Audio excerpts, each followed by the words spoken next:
তৃণমূলে নির্বাচনী বার্তা দিতেই আসন্ন রমজানকে সামনে রেখে মাঠে নামছে বিএনপি। অগ্রাধিকার পাবে দ্রব্যমূল্য নিয়ন্ত্রণ ও জাতীয় নির্বাচন সহ বেশ কিছু এজেন্ডা। জেলা ও মহানগর নেতাকর্মীদের উজ্জীবিত করার পাশাপাশি নিজেদের ৩১ দফা রূপরেখাও পৌঁছে দেবে বিএনপি। আগামী ত্রয়োদশ জাতীয় সংসদ নির্বাচনকে সামনে রেখে আসন্ন রমজানের আগে সারা দেশেই সাংগঠনিক তৎপরতার উপর জোর দিচ্ছে দলটি। যদিও অন্তর্বর্তীকালীন সরকারের পক্ষ থেকে এ পর্যন্ত নির্বাচনের সুনির্দিষ্ট দিনক্ষণের ঘোষণা আসেনি। দলটির নীতি নির্ধারণী ফোরাম কর্মসূচির দিন তারিখ ঘোষণা না করলেও তাদের এজেন্ডাগুলো নিয়ে কথা বলছেন নেতারা।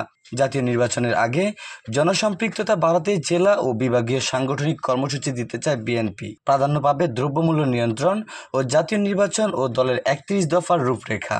এছাড়া রাজধানীর বাইরে জেলা ও মহানগর পর্যায়ে জনগণের কাছে পৌঁছে দেওয়া হবে বিএনপির ৩১ দফা।